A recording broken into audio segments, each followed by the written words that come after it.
위해서 내 손을 늘어뜨리지 말라라는 제목으로 또 선교 보고와 말씀 전해 주실 때 큰 은혜 시간 될 줄로 믿습니다. 우리 성도님 나오세요. 박수로 환영하겠습니다.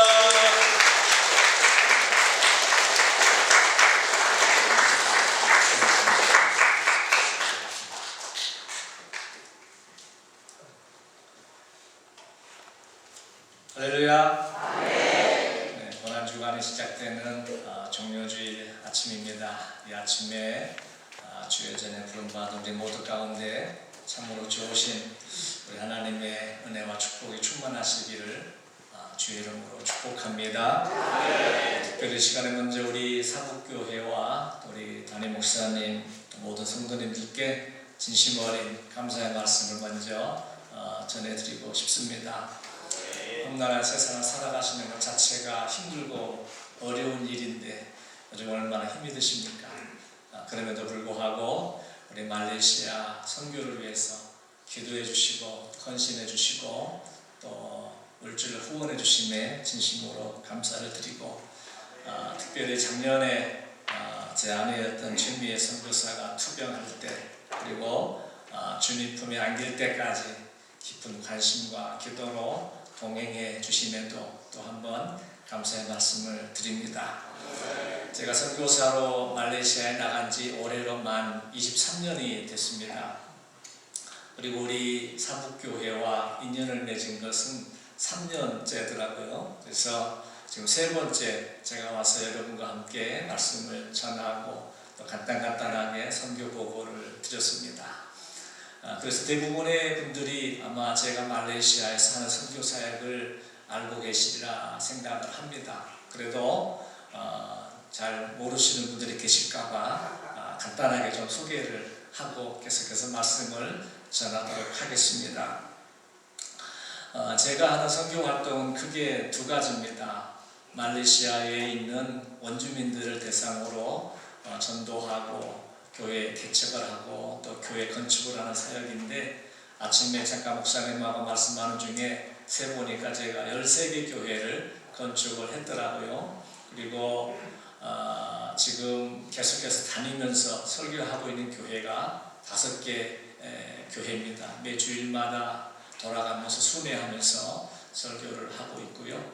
또 하나는 유치원 교육사역입니다. 그래서 원주민 마을에 유치원을 건축해서 아이들을 교육하고 있습니다. 간단하게 사진을 통해서 소개해 드리자면요. 먼저는 루아이 교회입니다. 이 사진은 루아이 교회 전경이고요.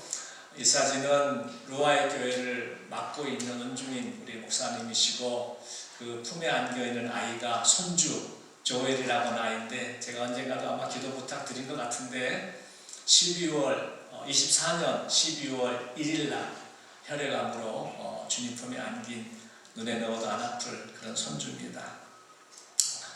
이 사진은 그 루아이 교회 3월 8일이 아마 주일이었을 텐데 그때 호시 목사님의 아들 결혼식이 있어서 가서 설교하고 또 주례하고 주일 예배를 드리는 모습이고요. 주례 후에 나이가 어린 친구들인데 벌써 결혼을 해서 이렇게 같이 사진을 찍었습니다. 이 루아이 교회는 현재 120여 가정이 모여서 예배를 드리고 있고 계속해서 부흥하고 있는 그런 교회입니다.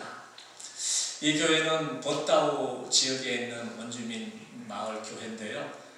교회 그 실내가 좁다 보니까 뭐 한국에 손님이 오시거나 선교팀이 오면 좁아서 그 안에서 예배를 드릴 수가 없습니다. 그래서 선교팀이 왔을 때 밖에 천막을 치고 예배를 드리고 있는데 말레이시아는 비가 자주 와서 가끔 비가 내리면 낭패를 보는 그런 교회입니다. 그래서 의정부 제1감리교회에서 아마 앞으로 건축을 하기로 약속을 하고 기도 중에 있습니다. 위에서 기도해 주시기 바라고요. 이 교회, 이 사진은 그 버따우 교회를 담임했던 라피 목사님이 몇 년 전에 소천을 해서 장례를 치르고 함께 예배하는 그런 모습입니다. 이 교회는 좀 도심에 가까운 교회인데요. 비도르 교회입니다. 제 뒤에 있는 교회가 교회 전경이고 이분이 서만이라는 원주민 교회 목사님이십니다. 이 교회는 성복교회입니다. 제가 처음으로 말레이시아 가서 1년, 2년째 되는 해에 지었던 첫 번째 건축한 그런 교회인데, 이곳에도 한 50여 가정 모여서 예배를 드리고 있고, 사루시 목사님이 만띵교회 그리고 성복교회 두 교회를 담임하다 보니까 주일날 예배를 드릴 수가 없어서 이 성복교회는 토요일날 저녁 때 주일 예배를 드리는데, 토요일 저녁 때 예배 드리는 모습입니다. 이 교회는 가장 나중에 건축봉헌된 교회인데요, 부평의 삼성교회에서 후원하셔서 건축한 그런 교회고, 봉헌 예배 드릴 때 찍은 사진입니다. 담임하고 있는 사루시 목사님인데 한 3년 전인가요? 담석으로 엄청 고생을 하셨는데 병원에 입원해 있을 때 신방 가서 찍은 사진입니다. 이거는 이제 유치원 사역인데, 첫 번째 유치원 보따우 박곡 유치원이라는 곳입니다. 이 유치원은 삼손 골프사관학교에서 후원해서 건축된 그런 유치원인데, 24년도 12월에 졸업생들과 함께 찍은 사진이고, 졸업식 때 설교하는 사진이고, 평일날 가서 이제 아이들과 함께 간단하게, 손재주가 없어서 간단하게 만드는 그런 활동을 하고 있습니다. 이곳은 루아이 교회에 붙어 있는 민건 유치원인데, 영종중앙교회 권사님께서 선주 이름으로 헌금을 하셔서 건축한 루아이 민건 유치원입니다. 아이 이름이 민건이에요. 그래서 민건 유치원 이렇게 해서 유치원을 운영하고 있고, 두 유치원마다 정심을 해서 먹여서 보내다 보니까 이렇게 식료품이 많이 들어와서 매번 사다 주고 있습니다. 저분은 중국분이신데 루아이 민건 유치원에 평일날 월요일마다 오셔서 유치원 아이들뿐만 아니라 청년들입니다. 청소년들에게 영어를 이렇게 가르치는 그런 모습입니다. 이렇게 5개 원주민 교회를 매주일 순회하면서 예배를 드리고 있고, 또 두 곳의 유치원 평일날 가끔 가서 함께 공부하면서 아이들을 지도하고 있습니다.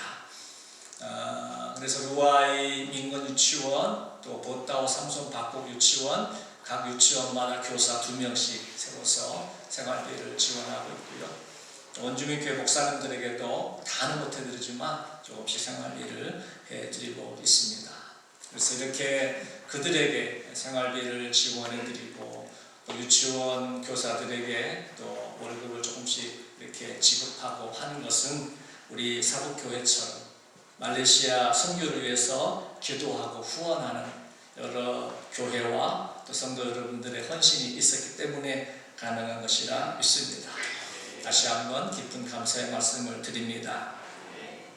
사실 제가 이렇게 원주민 교회와 원주민 유치원 교육 사역을 위해서 선교 활동을 하고 있지만, 4년 전까지만 해도 저도 나름 한인교회를 크게 섬겼던 그런 전력이 있는 목사입니다. 말레이시아 수도인 쿠알라룸푸르의 한인 선교교회를 다니면서 그곳에서 7년 섬겼습니다. 그런데 금융위기가 와서 그만 교회를 사임을 하게 됐고요. 또 싱가포르 바로 위에 붙어있는 조호바루에서 또 한인교회를 섬겼는데, 그곳에서 10년 섬겼습니다. 두 교회가 담임하면서 1년, 2년 사이에 크게 부흥을 해서 교회 이전도 하고 교회 건축도 하자 그러면서 막 기도도 하고 그랬었는데, 금융위기가 와서 한 교회는 이렇게 한 교회를 사임하게 됐고, 또 그 조호바루에 있는 교회는 코로나가 와서 또 결국 그 파고를 이기지 못하고 사임을 하고 말았습니다. 이렇게 한인교회 7년, 또 케이르 한인교회 7년, 조호바루에 10년, 17년을 한인교회와 원주민 사역을 병행해 오다가 4년 전부터는 원주민 사역으로만 완전히 돌아서서 사역을 하고 있습니다.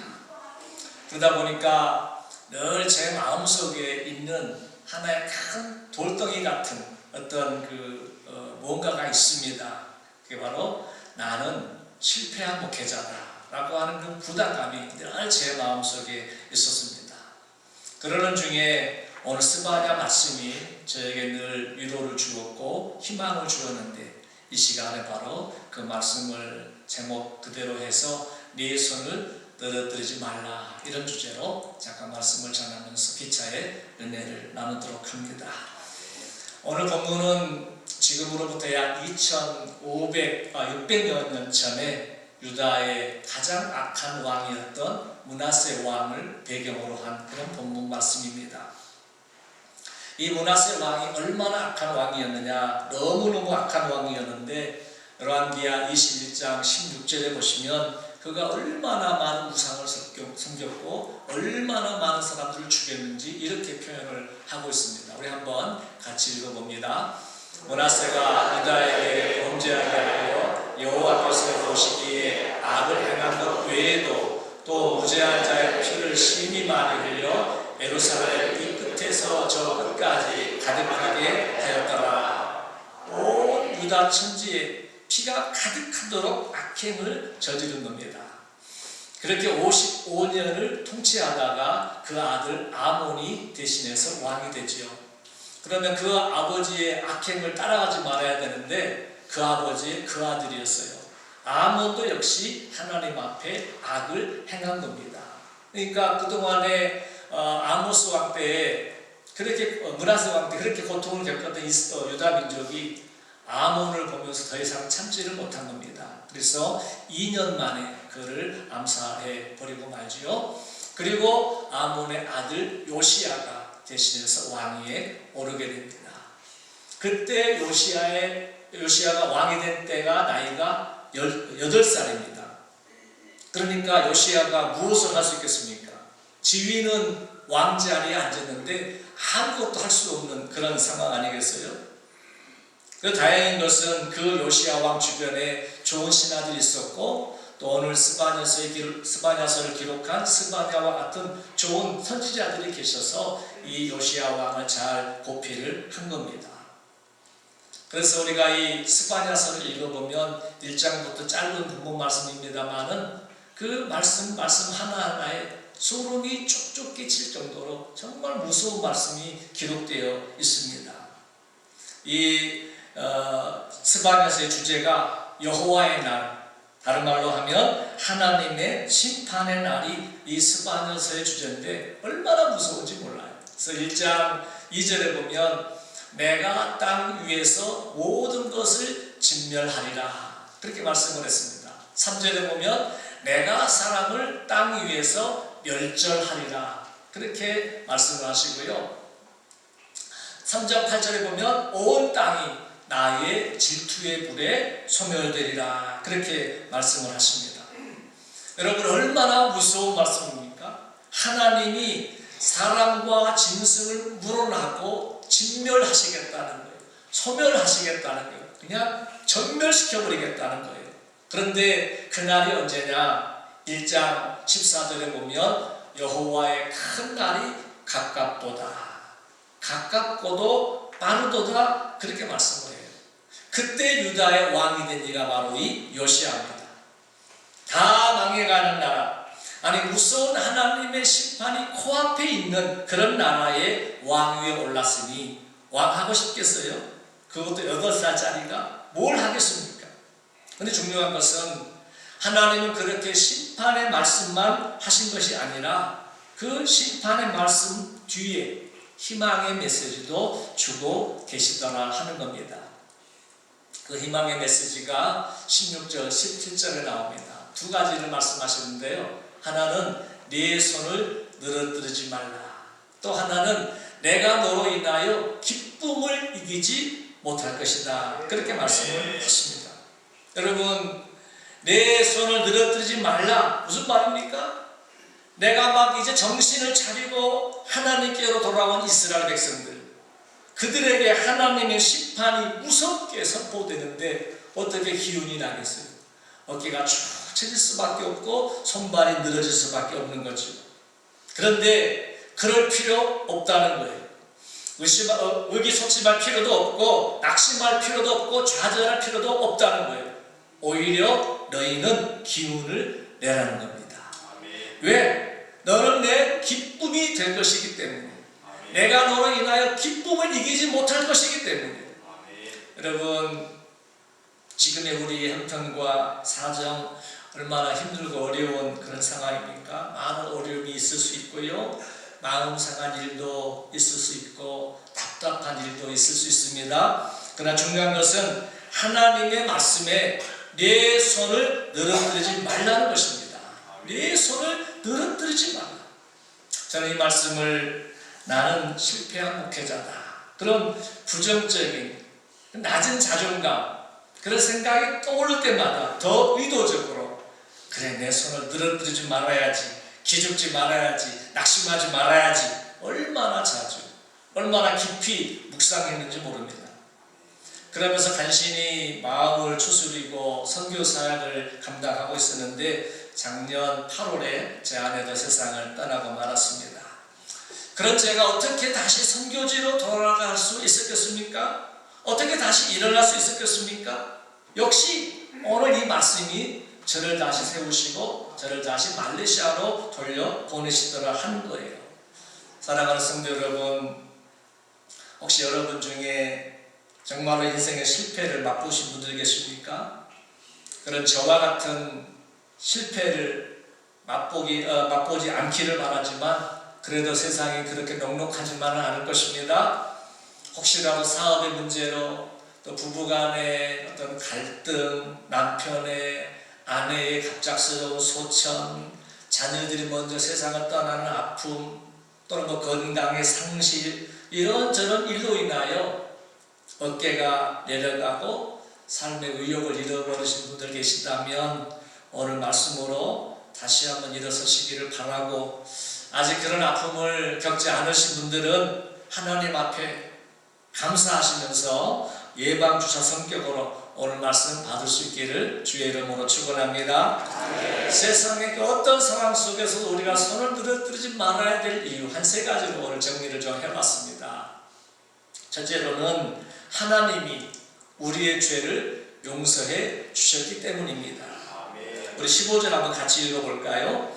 여호와가 네 행보를 제거하였고 네 원수를 쫓아냈으며 이스라엘 왕 여호와가 네 가운데 계시니 네가 다시는 화를 당할까 두려워하지 아니할 것이라. 왜 우리가 손을 늘어뜨리지 말아야 돼요? 왜 우리가 세상에 힘들고 어려운 일이 많아도 기죽지 말아야 돼요? 하나님이 우리의 죄를 다 용서해 주셨기 때문에. 유다 백성으로 치면 하나님께서 그 백성의 죄를 용서해 주셨기 때문에 절망할 필요도 없고 기죽을 필요도 없다는 겁니다. 할아버지 므낫세 왕, 아버지 아몬 왕, 선대의 두 왕이 저지른 그 악행 때문에 하나님은 유다를 심판하실 수밖에 없었지만 이제 요시야 왕에게는 그 형벌을 내 때에는 내리지 않겠다는 거예요. 여러분, 죄인된 우리에게 내 죄가 용서함을 받았다 라고 하는 것보다 더 큰 축복이 세상에 어디 있겠습니까? 그런데 오늘 스바냐 선지자를 통해서 요시야 왕은 이스라엘 백성들은, 아니 하나님의 사람들은 형벌을 제거하신 하나님의 은혜로 죄 용서함을 받게 되었다는 것입니다. 우리가 그 은혜를 받았잖아요. 로마서 3장 23절에 보시면 모든 사람이 죄를 범하였음에 하나님의 영광에 이르지 못하더니 그랬습니다. 모든 사람입니다. 어떤 사람들만이 아니라 100% 모든 사람. 그런데 그렇게 죄를 지은 결과가 뭡니까? 6장 23절에 죄의 삭은 사망이요, 그렇게 말씀을 하고 있습니다. 여기까지만 보면 우리는 저주받은 인생이죠. 모든 사람이 죄인이고 죄의 값은 사망이니까 우리는 저주받은 사람입니다. 그런데 6장 23절 계속해서 보시면 하나님의 은사는 그리스도 예수 우리 주 안에 있는 영생이니라 말씀을 합니다. 바로 예수 그리스도가 이 세상에 오셔서 우리의 모든 죄를 담당하시고 십자가에 죽게 하시고 부활하게 하신 하나님의 그 은사로 인하여 우리가 죄 용서 받게 되었고 영생을 누리게 되었다는 겁니다. 세상에서 조금 실패했다고 할지라도 우리가 손을 늘어뜨릴 이유가 뭐겠습니까? 세상에서 좀 가난하게 살고 건강치 못하고 아니 오늘 죽는다 할지라도 우리가 두려워할 필요가 뭐가 있겠습니까? 여러분 장롱이 두렵습니까? 죽으면 이 세상에 눈을 감으면 영생인데 두려울 게 없잖아요. 장로님만 두려울 게 없으신가 봐요. 연세가 있으셔서. 젊은 사람도 마찬가지예요. 죽음을 두려워할 필요가 없어요. 눈 감으면 영생이잖아요. 모든 사람이 죄인이고 죄의 값은 사망이고 곧 영원한 죽음인데 지옥인데 그 형벌을 예수 그리스도의 대속의 은혜로 말미암아 제거해 주셨는데 그리고 우리에게 영생을 선물로 주셨는데 더 뭐가 필요하겠습니까? 제가 원주민 교회 가면 오히려 은혜를 더 많이 받고 올 때가 참 많아요. 아까 그 이빨 다 빠진 후시 목사님 보셨잖아요. 루아의 교회 그 목사님. 코로나 기간에 3년 동안 말레이시아는 완전히 통제를 했어요. 한국은 좀 다릅니다만 산속에서 밖에를 나오지를 못합니다. 그분이 그 코로나 기간을 다 끝나고 제가 들어가기만 하면 한글 하는 얘기가 있어요. 목사님, 우리 루아의 마을은 한 사람도 코로나에 안 걸렸습니다. 그러면서 뒤에 더 중요한 이야기를 해요. 우리는 매일 밤 12시에 교회에 모여서 기도를 했습니다. 그러면서 목사님 하시는 말씀이 우리도 코로나가 무서웠지만 우리는 코로나에 걸리지 않기 위해서 교회에 모인 것이 아닙니다. 우리는 다만 우리의 죄를 구속해 주신 하나님의 은혜를 알고 그 은혜를 입었기에 오늘 죽어도 누구 품이에요? 주님 품이니 죽는 것을 두려워하지 않고 교회에 모여서 기도를 했습니다. 제가 물어봤어요. 아 진짜 한 사람도 안 걸렸나? 전 2번이나 걸렸거든요. 한 사람도 안 걸렸냐? 안 걸렸대요. 한 명도 코로나로 죽은 사람이 없대요. 아마 그럴 겁니다. 완전히 외딴 그런 산속 마을이니까. 아마 단 한 사람만 코로나에 걸렸어도 그 마을은 그 교회는 아마도 쑥대밭이 되었을 거예요. 저는 그분의 행동이 옳다 그르다를 말하고 싶지 않습니다. 지금으로 돌이켜보면 위험한데 그런 생각이 들어요.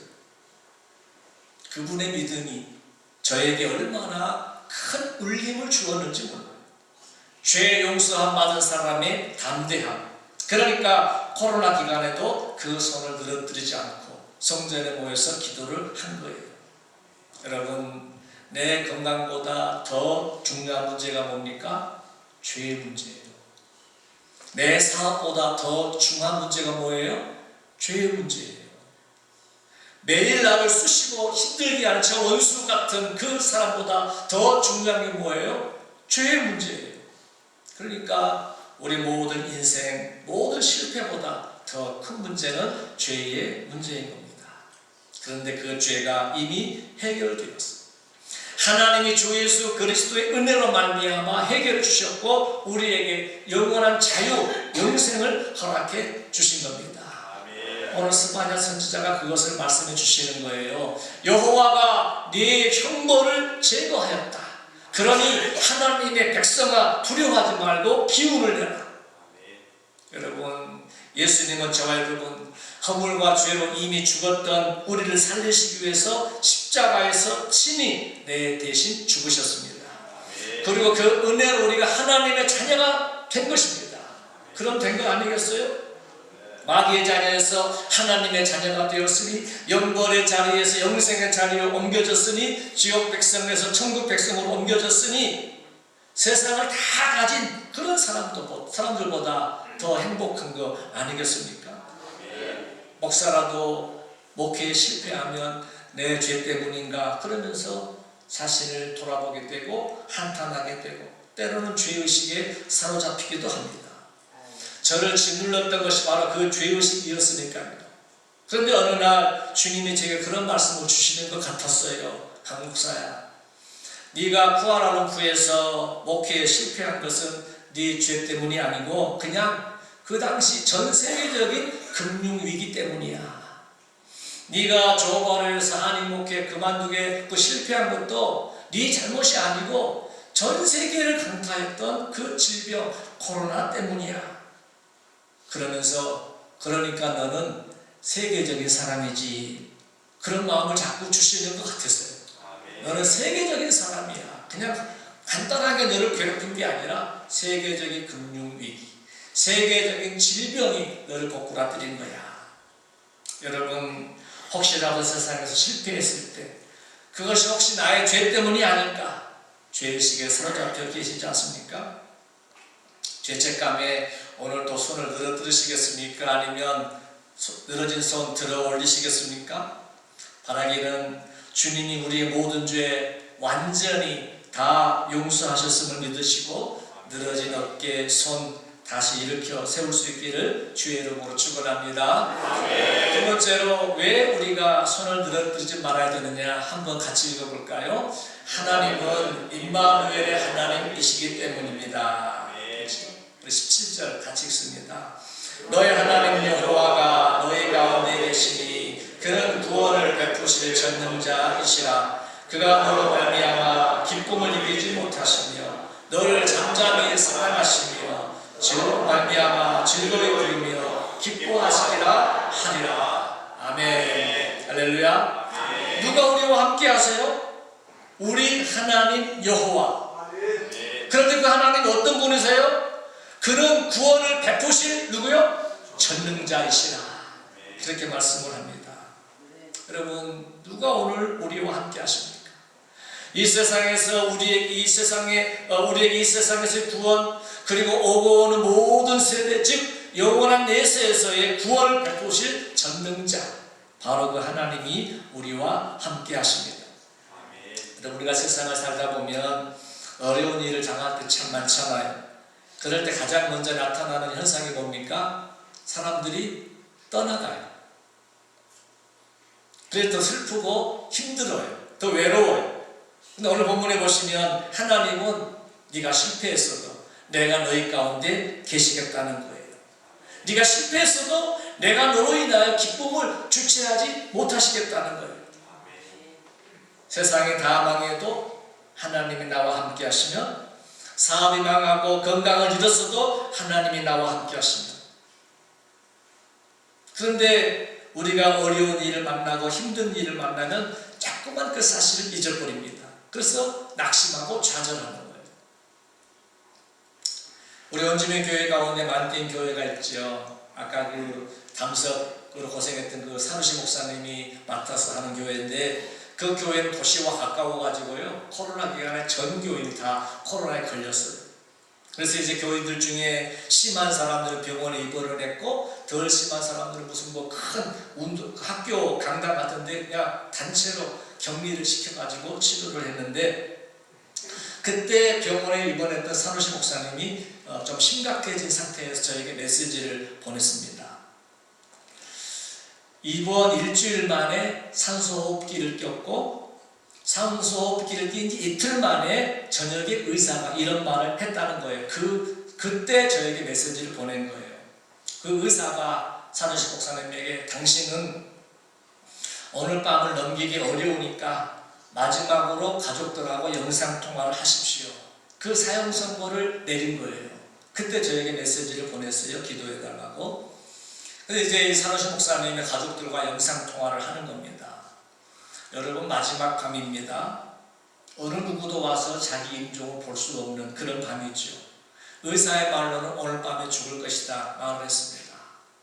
그래서 사모님과 이제 비디오콜 영상통화를 하면서 통화를 하고 굿바이를 했습니다. 딸이 셋인데 사랑하는 딸들과도 영상통화를 하고 굿바이를 했습니다. 눈물이 앞을 가리고 말문이 막히고, 그때 사모님이 그 목사님의 깨운 말씀이 이 말씀이라고 그래요. 두려워하지 마세요. 놀라지 마세요. 하나님이 지금까지 우리와 함께 하셨던 것처럼 오늘 밤에도 당신과 함께 하실 것입니다. 우리 목사님들 사모님 아실 텐데요, 조그만해요. 좀 옆으로는 좀 크신데 조그만한 분인데 어디서 그런 믿음이 나왔는지 몰라요. 두려워하지 마세요. 놀라지 마세요. 하나님이 지금까지 우리와 함께 하셨던 것처럼 오늘 밤에도 당신과 함께 하실 겁니다. 그렇게 이제 마지막 세상에서의 영상통화를 마치고, 세상에서의 마지막 기도일지 모르는 기도를 하나님께 드리고, 자기 영혼을 하나님께 맡기고 비몽사몽이 됐겠죠. 근데 놀라운 일이 벌어졌어요. 아침에 눈을 뜬 겁니다. 안 죽은 거예요. 이상하게 호흡이 좀 정상으로 돌아와서 편안해졌어요. 그러더니 급격하게 코로나 증상으로부터 벗어나기를 시작합니다. 이제 건강을 회복하고 퇴원을 하는데 의사가 하도 이상해서 물었대요. 아니, 당신네 마을 사람들은 당신이 알다시피 매일매일 우리 병원에서 열댓 명씩 죽어나가는데 어째서 당신네 마을 사람들은 한 사람도 안 죽었습니까? 안개교회는 전 성도가 코로나에 걸렸는데 한 사람도 안 죽었어요. 그때 목사님이 그 의사에게 이렇게 말했다고 합니다. 하나님이 우리와 함께 하시기 때문입니다. 할렐루야. 네. 그랬어요. 이슬람 그 의사한테. 사랑하는 성도 여러분, 하나님이 우리와 함께 하심을 믿으십니까? 그 사람들이 이 사실을 모르니까, 잘 믿지를 못하니까 세상이 두려운 거예요. 실패가 두렵고 죽음이 두려운 거예요. 저는 그 전능하신 하나님을 믿습니다. 오늘 본문 17절에 전능하신 하나님, 바로 그 하나님, 너의 하나님 여호와가 너희 가운데 계시니 라는 이 말씀을 저는 분명히 믿습니다. 여러분, 혹시 세상에서 실패하셨습니까? 그래서 친구에게 버림받고 가족에게 버림받고 사회에서 버림받았고 나는 혼자다, 어깨가 축 늘어져 계시지 않습니까? 우리는 실패해도 괜찮은 존재가 아니라 이미 승리 안에 있는 존재라는 사실을 믿으시기 바랍니다. 왜냐하면 마귀 사단을 멸하신 전능하신 하나님이 오늘도 매 순간마다 우리와 함께 하시기 때문에, 아멘. 이 전능하신 하나님 믿음으로 저희 손주가 3월 21일 날 19일에 돌인데 20일 토요일 날 돌잔치를 했어요. 몇몇 모여가 8명 모여가지고 우리 며느리가 만세 그러면 손주가 이렇게 해요. 얼마나 만세를 잘하는지 몰라요. 만세 그러면 자기도 뭐 손을 들어요. 만세가 뭔지 아는지 모르는 어쨌든 손을 들어요. 우리 손주가 만세를 잘하더라고요. 여러분, 손 늘어뜨리지 마시고 늘 만세를 부를 수 있기를 주의 이름으로 축복합니다. 마지막 세 번째로, 우리가 왜 손을 늘어뜨리지 말아야 되느냐? 우리는 우리 자체로, 다음부터 읽어볼까요? 하나님의 기쁨이요, 하나님의 사랑이요, 하나님의 즐거움이기 때문입니다. 우리가 누구라고요? 우리 형편과 처지 어떤 것도 조건이 되지 않고 단지 우리 자체, 그저 예수님 믿어드리는 것 밖에 없는 그 자체. 그런데 하나님은 그런 우리로 말미암아 기쁨을 이기지 못하신다는 거예요. 그런 우리를 잠잠히 사랑하신다는 거예요. 그런 우리를 즐거이 부르며 기뻐하신다는 거예요. 누가요? 하나님이. 누구 때문에요? 우리 때문에. 세상의 부모는 그 자녀가 서울대 좋은 학교 들어가면 기뻐하고 사랑하고 즐거운 노래를 부를 수 있겠지만 하나님은 그렇지 않다는 거예요. 우리의 형편과 처지와는 상관없이 그냥 저와 여러분을 보시면 기뻐요. 그냥 저와 여러분을 보시면 흡족한 미소가 저절로 나와요. 제가 마음이 별로 이렇게 평안하진 않지만 손주를 보니까 그냥 미소가 절로 나오더라고요. 오늘 제 미소가 한번 나오죠? 아마 손주 때문인 것 같아요. 그냥 흡족한 미소가 저절로 나와요. 하나님이 그러십니다. 그러게 우리는 우리가 누군지를 알아야 됩니다. 우리가 누구냐? 하나님의 사랑을 받는 사람입니다. 하나님이 나를 보실 때 기쁨을 이기지 못하는 사람입니다. 하나님이 나로 인하여 즐거운 노래를 부르는 사람입니다. 그러니 기죽을 일이 뭐겠어요? 손을 늘어뜨릴 일이 뭐겠어요? 하나님이 저와 여러분을 보실 때마다 기뻐하고 또 기뻐하시는데, 사랑하고 또 사랑하시는데 얼마만큼 사랑하셨어요? 당신의 아들 독생자 예수 그리스도를 이 세상에 보내주시고 내어놓으시고 죽게 하시기까지 우리를 사랑하시고 기뻐하셨는데, 그 하나님의 아들 독생자 예수 그리스도가 십자가에서 나의 하나님 어찌하여 나를 버리셨나이까 라고 절규하실 때 아버지 하나님은 아들에게서 눈을 돌려보내십니다. 길을 닫아버리셨어요. 그렇게 아들을 죽이기까지 우리를 사랑하셔서 죄와 사망에서 구원해 주셨는데, 그 사랑을 우리가 받았는데 그러면 된 거지요. 하나님의 천지와 만물을 내신 전능하신 하나님이 우리를 사랑해 주신다는데, 우리의 존재 그 자체를 너무너무 기뻐하신다는데, 그러면 된 거 아니겠어요? 세상의 모든 부모님들이 그러시잖아요. 세상에 누가 나에게 가장 큰 기쁨입니까? 우리 자녀들 아니겠어요? 그 자녀가 잘났든 못났든 건강하든 병약하든 내 자녀가 가장 큰 기쁨이에요.